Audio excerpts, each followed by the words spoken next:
Olá, irmãos, que a paz de Jesus esteja conosco, onde quer que estejamos.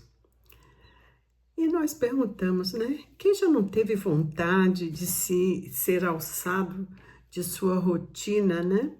Para passar um tempo isolado, longe de todas as preocupações do mundo, fazer um ano sabático ou voltar ao tempo, né? Sem os apelos do mundo moderno. Será que estaríamos realmente caminhando para a felicidade?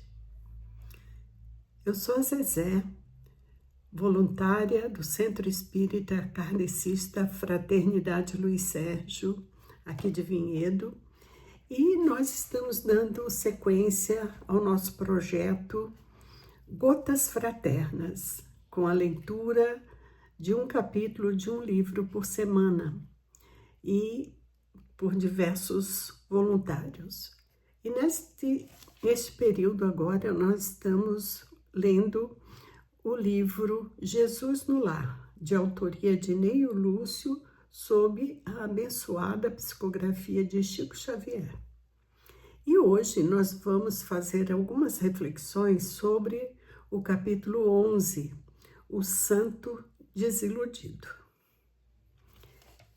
Nos narra Neio Lúcio, né, que a palestra na casa de Pedro, lá em Cafarnaum, né, onde Jesus se reunia com os seus discípulos, com os simpatizantes, familiares ao seu redor, para conversar sobre o Evangelho. E nós precisamos registrar que foi ali que foi inaugurado o primeiro Evangelho no Lar. Então, aconselhado pelo plano espiritual para todos nós, né, para que possamos, em nossos lares, nós reservarmos um tempinho para o estudo do Evangelho. Muito bem. Neste dia, a conversa era à volta de alusivos à devoção. Então, Jesus começa a narrar uma história, né? Um venerável devoto, né, retirou-se em definitivo do meio do povo e foi morar isoladamente numa caverna no meio da floresta. E lá ficara meditativo, orando, mantendo-se, né, com pensamentos irrepreensíveis a todo tempo, e aquilo chamou a atenção do povo, que o considerava um santo, né? E começou uma peregrinação de consulentes que iam até ele para consultas, conselhos, né, encaminhamentos de sua vida, entendendo que ali se tratava de um sábio espírito. Muito bem. Então, quando alguém chegava, né, buscando uma orientação para um desenvolvimento comercial, ele falava: imagina, guarde essa sede de lucro, isso é tentação, ambição criminosa, venha orar e esquecer a cobiça. O outro fala: eu estava pensando no casamento, Senhor, mestre. E ele falava: que disparate, a carne é fraca e o que importa é o espírito, você precisa fugir dessas solicitações da carne, venha orar e consumir todo esse pecado. O outro, na administração pública, para um cargo, uma orientação, e ele falava: imagina, isso é pura vaidade, e orgulho, e você tem que fugir disso. Venha orar e vencer esses maus pensamentos. E o outro, uma opinião sobre uma festa de fraternidade, ele: não, imagina, O júbilo do povo é desregramento, vem orar subtraindo-se à tentação. E assim foi, né? Cada um que chegava, ele aconselhava, e então a pessoa se entristecia de maneira irremediável e passava a ficar ali partilhando, né, com ele aquele ócio na solidão, em absoluta paralisia da alma, né? O tempo passa e a Dona Morte, né, nossa educadora, que chega sempre na hora certa, bateu a sua porta. E chegando no plano espiritual, né, ele foi surpreendido. Por quê? Todo o povo considerava ele um santo e, com certeza, tinham absoluta certeza de que ele estaria chegando aos céus, né, na glória divina. Só que ele foi surpreendido, né, e foi conduzido por forças das trevas a terrível purgatório criminoso. Em prantos, desesperado, ele indagava, né, diante de uma aflição sem fim, por quê? Qual o motivo dele estar naquele lugar, já que ele não for homicida na terra e ali sendo identificado como se for um matador? E aí respondem para ele, sendo esclarecido que, se não fora homicida vulgar na terra, era ali identificado como matador da coragem e da esperança de centenas de irmãos na humanidade. Jesus silencia e João então indaga, mestre, jamais poderia supor que a devoção excessiva conduzisse alguém a um infortúnio tão grande. E Jesus então responde imperturbável, né?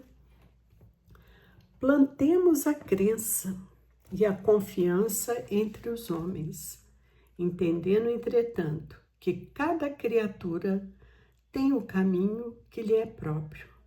A fé sem obras é uma lâmpada apagada. Nunca nos esqueçamos de que o ato de desanimar os outros nas santas aventuras do bem é um dos maiores pecados diante do poderoso e compassivo Senhor. Bonito, né? Então,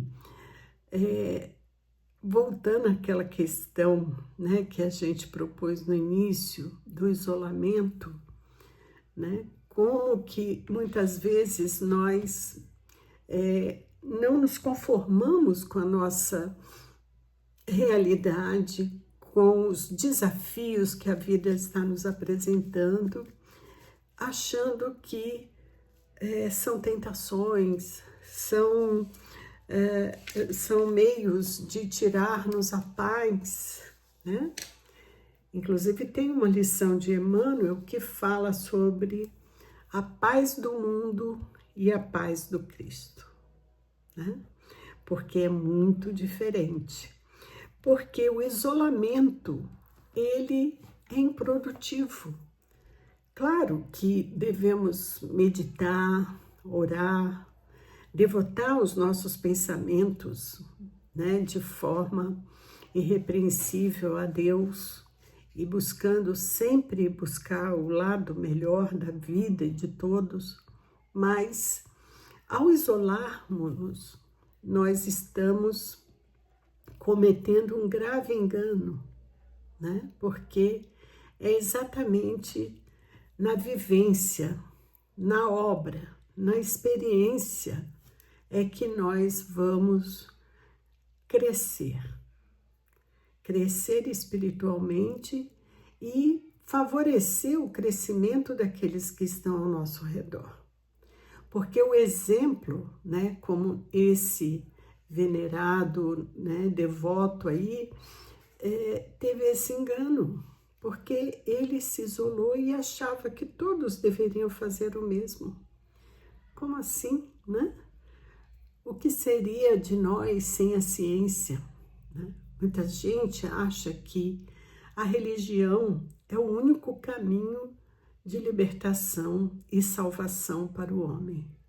Mas nós vemos pessoas maravilhosas em todas as áreas do mundo, da música, das artes, da ciência.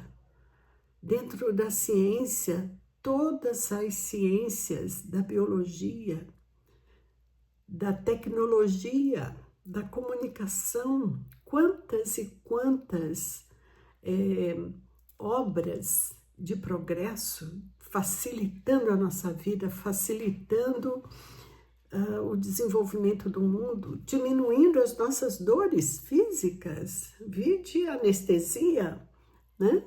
Então, como pensar que somente isolados poderemos realmente conseguirmos êxito? Então, é preciso, meus irmãos, que a gente reflita nessa lição de Jesus, né? Porque quando nós agimos dessa forma, nós contaminamos os que estão ao nosso redor, como fez esse devoto, em desânimo, matou a esperança, a força nas pessoas de executarem algo de positivo, de conviverem com aqueles que amavam, né? E achando então que a única forma era aquela. Também nos traz a reflexão dessa questão, né? O Paulo nos fala dos diversos dons que temos, não só os dons mediúnicos que nós poderíamos pensar, mas os dons, os talentos, né?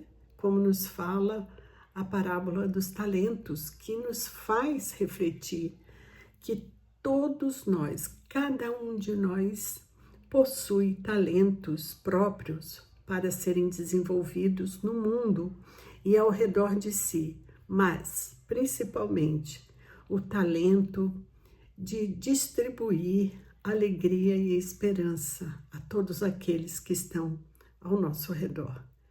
Que lembremos dessa história de Jesus em nossas vidas e não nos desanimemos, né, diante dos desafios que a vida nos apresenta, para que estejamos em voo, em pleno voo, fazendo a manutenção, né, para que a gente não perca o tempo de chegar no rumo certo.